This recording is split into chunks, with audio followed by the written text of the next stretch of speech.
Living life as a living torpedo has its upsides. Feeling the current on your scales as you dart toward a school of tasty mackerel must be second to none. However, it comes with its challenges. The striped marlin is a sword-tipped sea projectile that swims faster than most other animals. But what happens when it aims at the same food as its friends and finds itself in front of the bullseye? Coordination is often the name of the game in life, death, and taxonomy.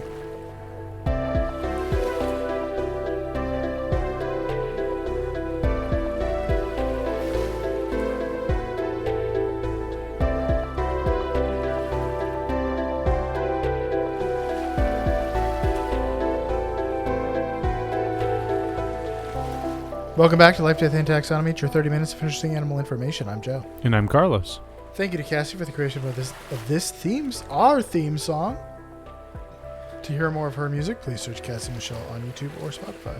And thank you to Johanna for the creation of this week's artwork. To check that out, you can visit us at our home on the web at ldtaxonomy.com. And a very special thank you to our patrons, to Jesse Raspolich, Carol Raspolich, Richard Kaspar, Lottie and Aubrey, Gray Hughes, and Wednesday Rabbit. Thank you so much for your support. It is greatly appreciated. Thanks for helping us keep the lights on. And today we're talking about the tiger torpedo, but more on that later. Yeah, good. You didn't take one of my nicknames this time. But that was a pretty good one, Tiger Torpedo. I like it. Yeah, we're talking about the striped marlin. You told me you're wearing a softball jersey right now? I can't actually see you. Well, a t-shirt. A t-shirt. I have been to exactly one professional sports game in my life, and it was a Marlin game at the Sun Life Stadium. I've only ever seen, I think, the Marlins professionally, yeah. But I've been to several Marlins games. That's the only, not just baseball. I've never been to any professional sporting event except for I might have been one to a Marlin hockey game. Might have been to a Panthers game. I can't remember specifically, but I feel like I have. I've never seen any NFL game, even though that's like that would be the I think NFL, the football is the game I like to watch the most, second to baseball, but I've never seen an NFL game in real life. And I'm less interested in going to the stadium to see an NFL game for some reason. There's something about a baseball game that is better. I don't know. It's so American to go to a baseball game. Yeah. A hot dog. That, some Cracker Jacks. That church organ. Yeah. Beep, beep, beep, beep. I'd say it's good stuff, but I went to that Marlins game in maybe 2002, maybe 2001. So it's been a long time. Do they still pitch the ball and catch it and hit it these days? Yeah, if you don't like baseball at home, you won't necessarily like it at the ballpark. You'll I don't know. You might like the experience. I mean, I've been to some college football games, and I definitely enjoy those experiences a lot more than I ever would watching the same thing at home. True. But you won't like the game more necessarily. You might enjoy the overall experience. But then I can get into hey, I'm in the stadium and my team is there playing, or the team for my school is there playing. And I'm surrounded by people that are super hyped for whenever something good happens. So now I'm getting super hyped for whenever something good happens. The problem is I don't really know what's happening. So it's like, oh man, we got 5 yards. That doesn't seem like a lot, but everyone's losing their minds about it. So, woo! If you don't understand football, the first down is a huge thing. People don't understand why it's good. I mean, I get why it's good. Because you get why it's good, but like when you're just looking at people running around, you won't.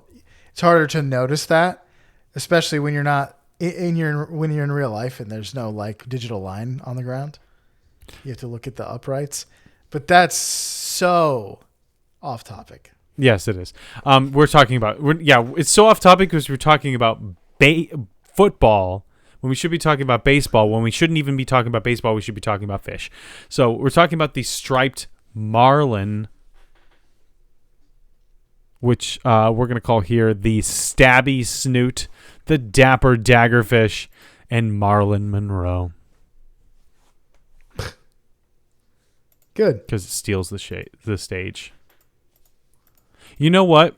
It steals the stage? I don't even know what Marilyn Monroe was famous for. Was she just a model, or did she dance or sing or something? Like, I don't know. I guess I imagine her as like a smoky jazz singer kind of thing. But maybe she just like a Kardashian figure. It was just like, I don't really do much, but I'm a public figure. Well, she kind of was a Kardashian, but they put her in movies. I don't remember if like she is like famous for being a model and then they put her in movies, or if like everything happened at the same time. But she was in movies, she sang, and she was a model. Okay, so there was some sort of talent on display there. Or at least she was beautiful enough that people didn't care if she had talent or not. So I'm not wrong in saying that she steals the stage. She was on stage at some point for some reason. Even if it was just a sound stage. Yeah. So, striped marlin, let's taxonomize this feller. The kingdom is one you know, love, and are in. That's Animalia. The phylum is Chordata. The class, it's a fish. And a bony fish at that. So it's Actinopterygii. A word that, after all of these years, I can spell without having to look it up. It's that Y. It's Actinopterygii that got me for so long, but now it's ingrained. The order is Istiophoriformes. The family is Istiophoridae. The genus is Kajikia, which is the fish person you can play as in Skyrim. The species is Audax. Kajikia audax. I was going to say Kajikia has wares if you have coin. I forgot what that character's name was. Like Kasim or something like that. Something like that. But since we're in the business of naming things, it's time for my favorite part of the show, Critter Groups. The part of the show where I ask you, Joe, a question, and that question is the same every time. What is the name of a group of this animal, or what is the term of entry, or what is the collective noun? If you saw a group of marlin, or marlins, the great wizard Marlin, would you say it's A, a park of marlin, B, a sheath of marlin, C, a race of marlin, or D, a habit of marlin? A race of marlin. I like that because it's like the race of men, the race of elves, but also they're fast. So I'm going to go with race. Final answer. That is incorrect. Although it was my favorite one that I came up with. The answer is park. It's a park of marlin. Oh, is it after the Marlins? Like a ballpark? I have no idea. But that's the first thing I thought of was a ballpark. Wow. Just goes to show you that terms of entry are not time-tested, pillars of...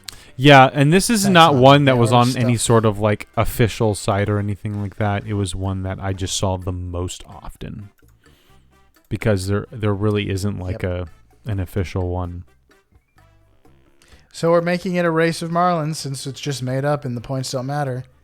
We've decided it's a race of marlins. Yeah, there's sometimes when like I can't find the official one, and all I can find is like a Reddit post or a Twitter post or something that says like, "Hey, wouldn't it be funny if it was this?" It's like, okay, well, it's a fish. It's a school, right? That's it. It's a school or a shoal, depending on the behavior of the fish in it. A scabbard would also be good. I put sheath in there. Yeah, but scabbard would have been good as well. No, but you need. I mean, that's for a swordfish, which is related to a marlin, but not a marlin.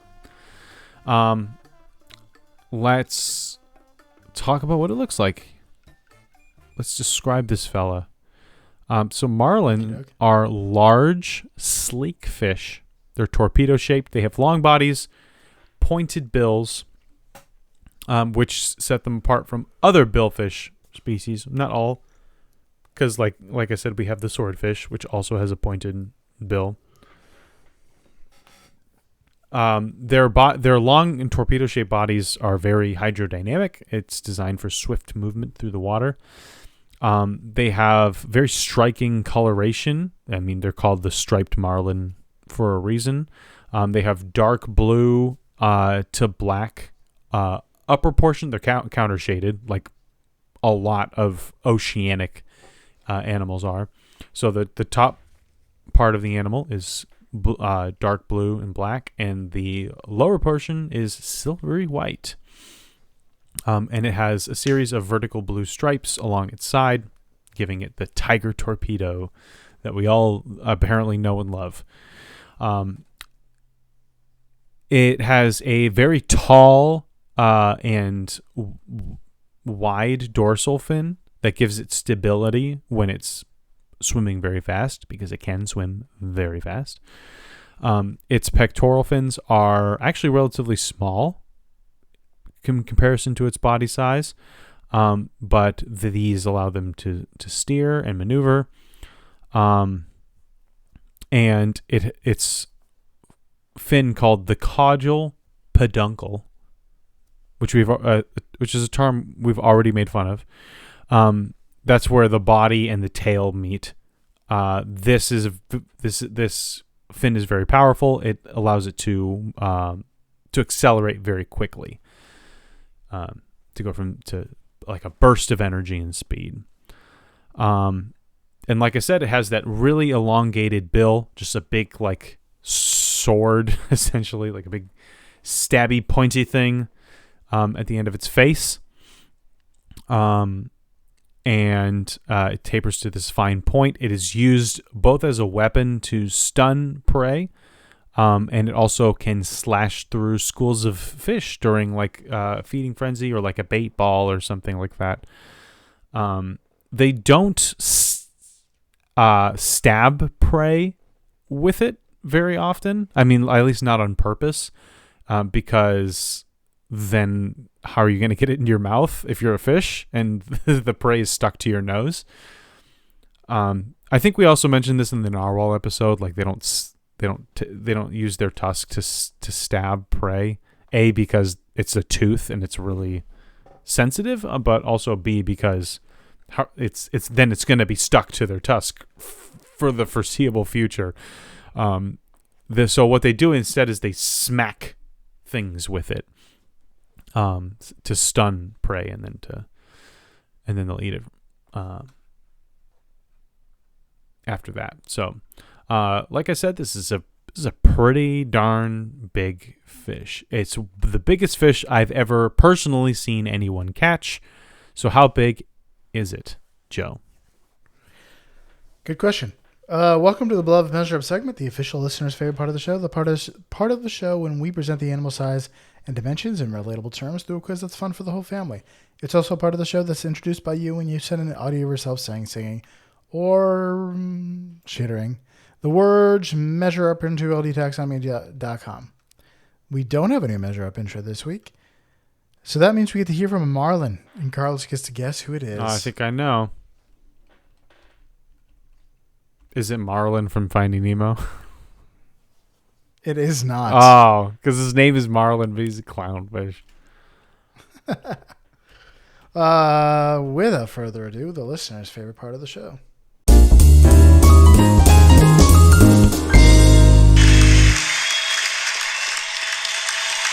Thank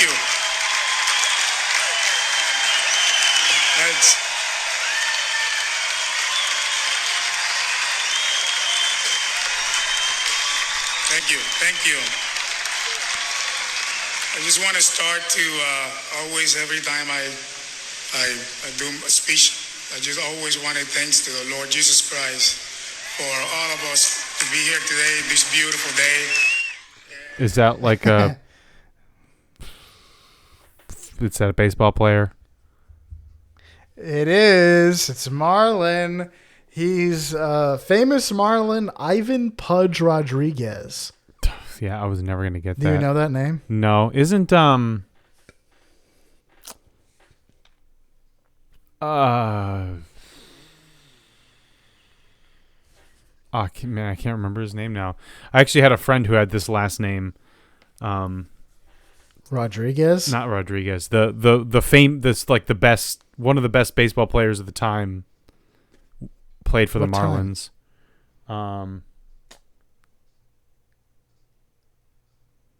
Oh well, it completely. What time? Stanton?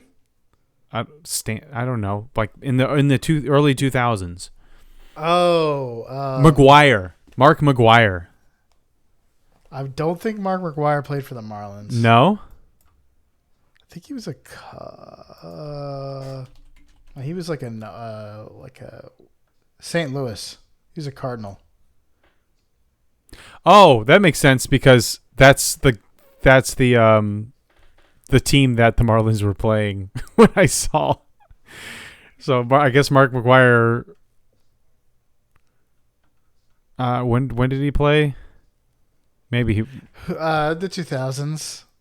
Yeah, so 90s, 2000s. It seems like there was a good chance that he was playing at the game that I saw. True, probably. He was a very famous name, but Pudge Rodriguez is a famous name in Florida. He was inducted into the Baseball Hall of Fame in 2017, most notably for his role as the catcher in the 2003 World Series Marlins team. And he had this like clutch play at the plate in the playoffs that sent them into the, put them in the running for the World Series. And he was my favorite player as a kid because his name was Pudge, and that's funny. And Pudge controls the weather. Yeah, that's a quote from Lilo and Stitch. Let's talk about their length.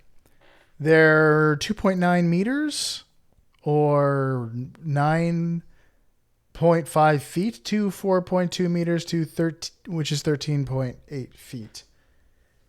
So how many striped Marlins go into the distance of Giancarlo Stanton's record home run at Coors Field in Colorado in 2016? Man, this is a sports-heavy episode, and we have it's gonna be a baseball episode. We've already exhausted my knowledge of baseball. Giancarlo Stanton is also a Marlin. Here's a hint: Stanton hit the longest home run in Miami Marlins history in a game against the Rockies at Coors Field. The ballpark is known for far home runs, with notable homers from Mike Piazza and fellow Marlin Jesus Sanchez. Denver's high altitude creates thin air, which balls can really sail through. But the longest home run in baseball history wasn't even hit in an MLB game. It was hit at Mile High Stadium, which is the football stadium, home of the Broncos, in Denver. And it's also a periodic host of the AAA baseball team, the Denver Zephyrs. And in a Zephyr game, Zephyr Joey Meyer went an astonishing 582 feet with one of his hits. And he only ended up playing 2 seasons for the Brewers in the MLB before just getting a regular day job. So like the farthest home run in Major League Baseball history, or in baseball recorded history, was done by a guy who's like selling insurance in Hawaii or something. selling trampolines door to door. Maybe I like to think maybe he works at like a sports store or is a coach or something. He lives behind some kids that are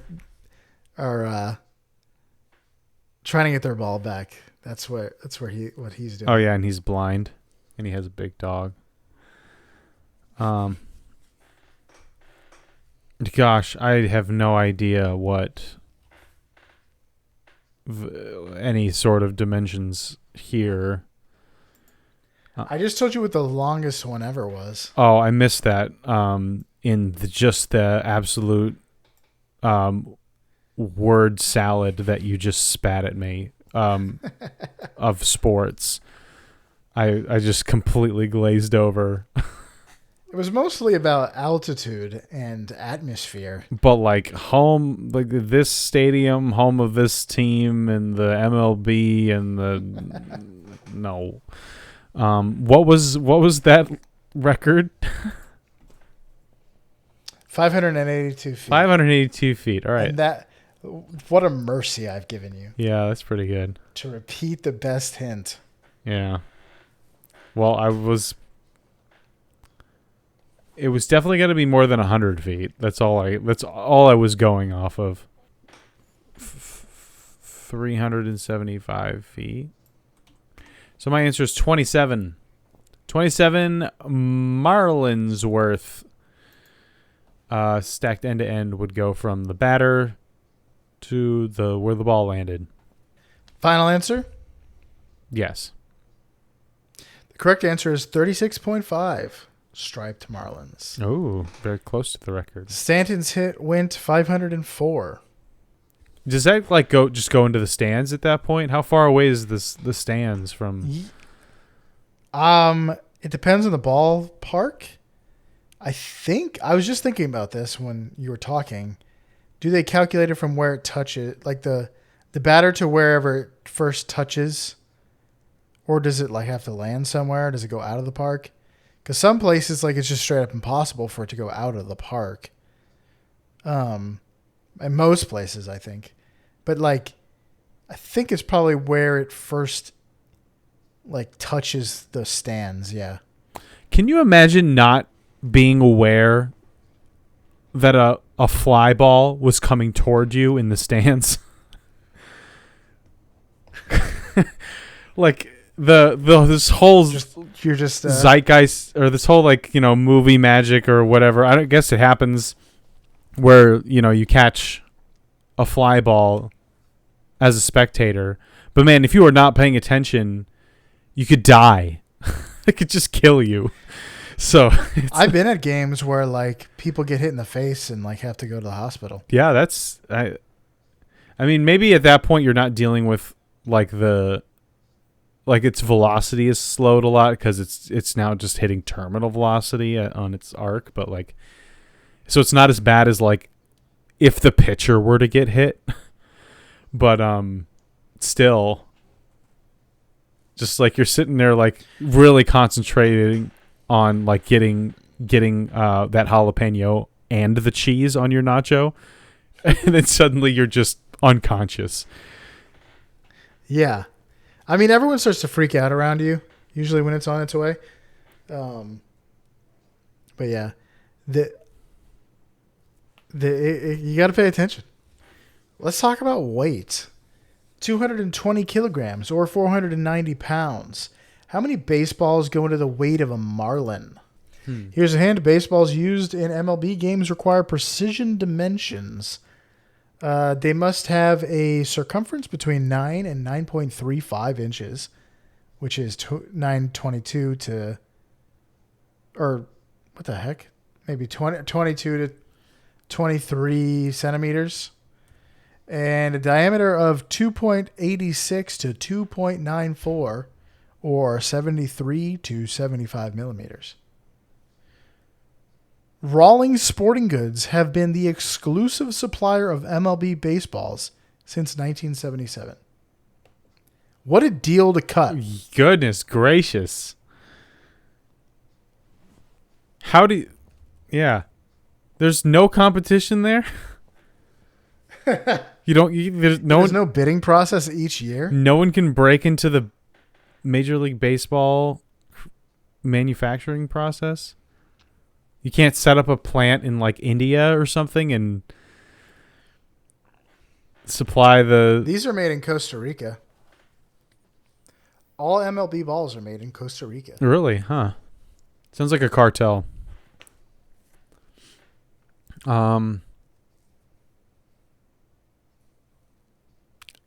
going to say 490. There we go. There's a deep cut VeggieTales reference for you.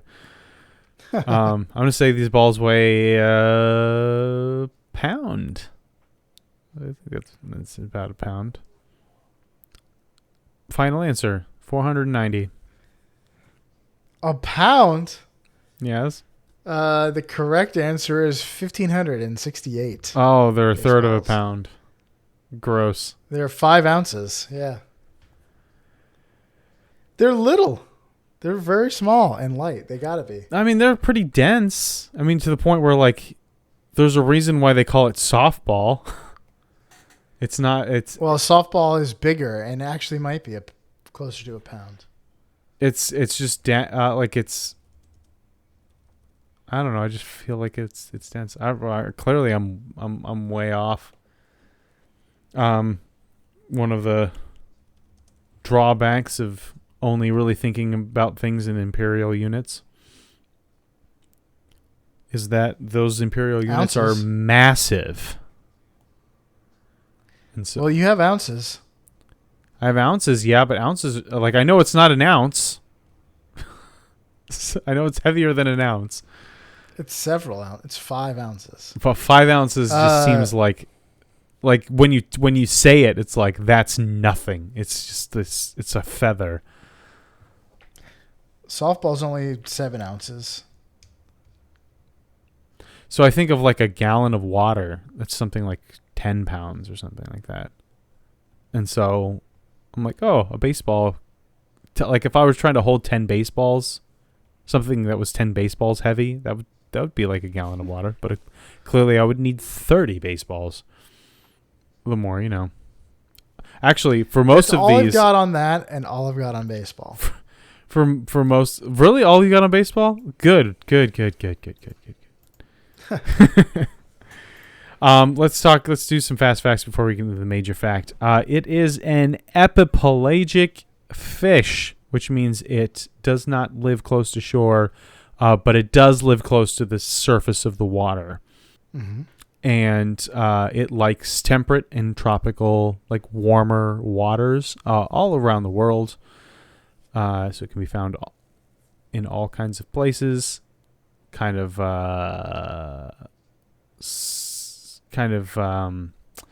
self-centered for Miami to claim them from themselves, but they also claim dolphins, and dolphins are everywhere too. So it's just like, hey, our city's next to the ocean, so we call the ocean boys. Can't you be the sharks? Sharks are cool. Marlins are cool. Why isn't anybody the sharks? Or like the great whites or something like that. I think there's probably minor league teams with shark names. Instead, they're like the Cardinals and the Orioles and stuff like just these pretty little birds. what a cute little You would love team. the minor leagues. Minor leagues have like crazy names. But then like the college teams are like the Volunteers and the the Crimson Tide. These intangible things that have like the Hilltoppers. Stuff like that. It's like anyway, you stopped talking about baseball and I continued the conversation. The striped marlin eats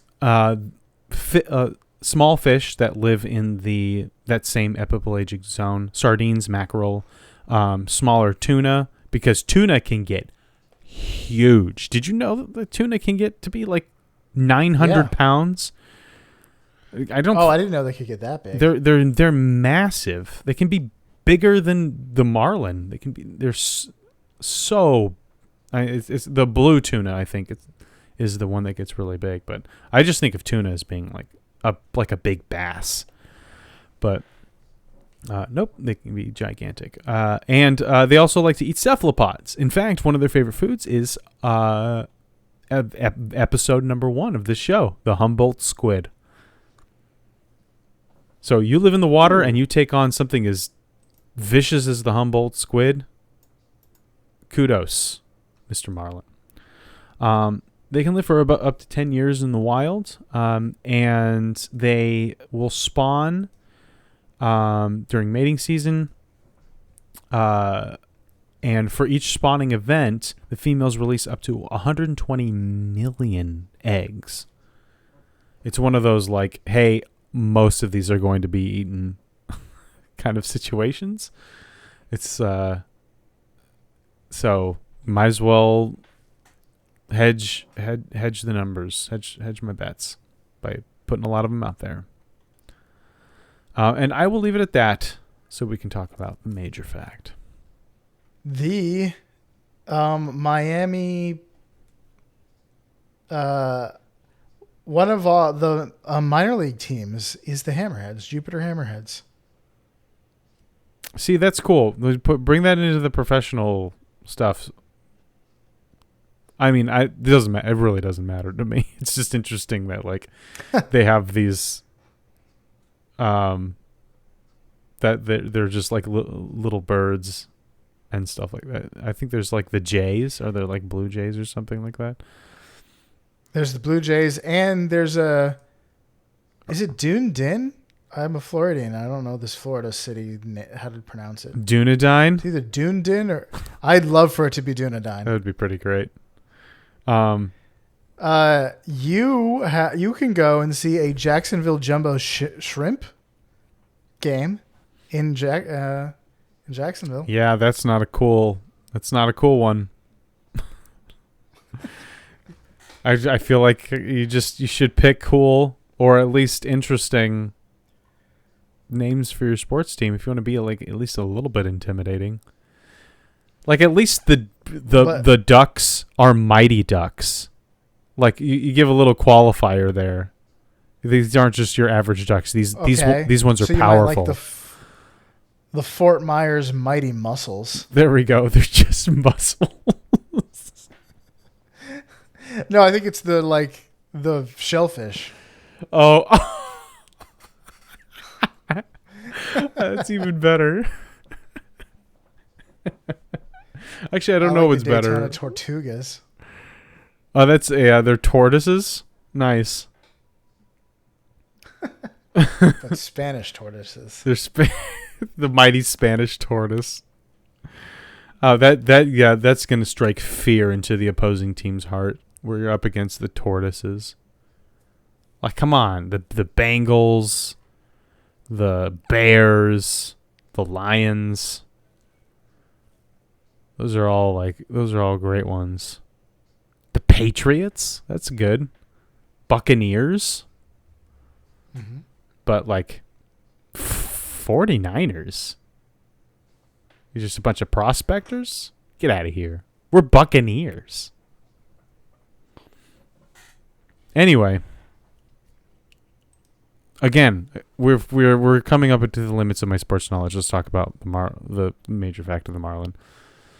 Marlins are lightning fast when hunting. Reaching up to the black marlin can reach up to 80 miles per hour swimming, making it the fastest fish in the sea. But when they're hunting with friends, they have a little bit of a problem. How do they avoid accidentally spearing each other when they're going in for the same school of fish? When hunting in groups, individual marlins take turns attacking schools of prey fish at one at a time. So how do you know when it's your turn, or more importantly, when it's not your turn? Recent research using drone footage has discovered that they signal one another by rapidly changing their colors when they're about to go in for an attack. So they have these color-changing chromatophores that switch between dark blue to bright lavender stripes. And then after the attack, the stripes return to non-bright coloration. So since they're observed regularly changing color right before an attack, signaling and coordinating attacks is the leading theory as to why marlins change colors. Huh. Which is very interesting for a fish with a fish brain. But they may also do it to confuse their prey. So like by altering their appearance suddenly, marlins may disorient the prey fish, making them easier targets, which is something like that is kind of like prey, actual like schools of fish have that like the movement and the glistening of their scales kind of has that like disorienting shine to it. Yeah. So maybe fish are disoriented by that kind of thing. But research is relatively new. And there are several unanswered questions, including, do marlins use color-changing abilities in other contexts or other reasons? How sophisticated is this communication? Or is it just like green light go and I'm going, or lavender light go? And how does it actually affect the prey if it does confuse them? And are other predatory fish doing the same thing? So this is like in the news. This is like another. The last one was topical too, because of Chimp Nation. But now we're talking about another thing that's in the news. Yeah, you think about how schools of fish move around in unison like that. And it's just like these lightning fast reflexes to what's going on, but it looks like they all have this hive mind. So you'd think that like predatory fish would also be able to have this level of coordination without having to change colors, but who knows? But yeah, I mean, I don't know. Because they're reacting to...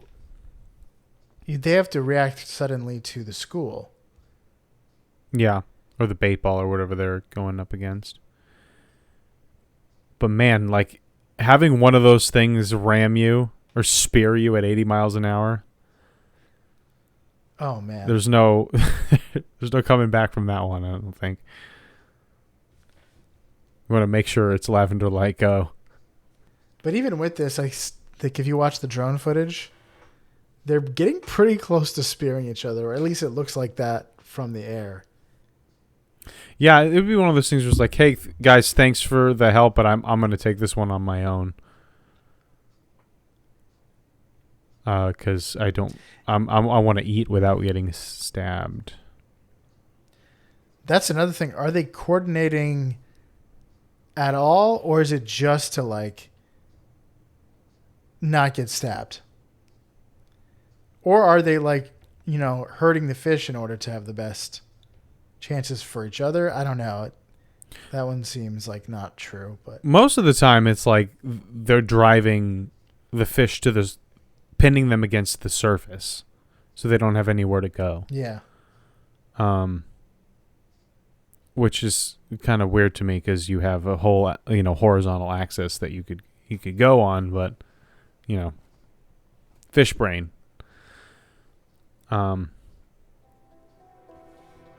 But yeah, I mean, sharks will herd fish and their fish. So I wouldn't be surprised if there was hunting coordination happening there. But that's definitely more of like a mammalian, a cetacean thing. It is higher brain function. But that's all I got. All right. So that was the striped marlin. For you out there in Podcastia, swim really, really fast. Use your noggin sword to catch some sushi. And always make sure you're wearing the right colors when you're on a hunt with your boys, like the Marlin here in Life, Death, and Taxonomy.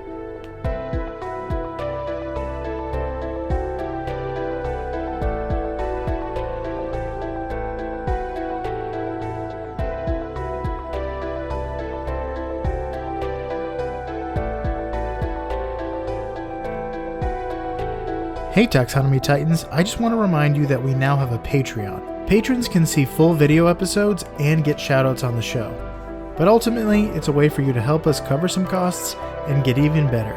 Still, reviews are the best way to help us grow. So if you haven't left one yet, we'd really love to hear from you. As always, thanks for listening and engaging.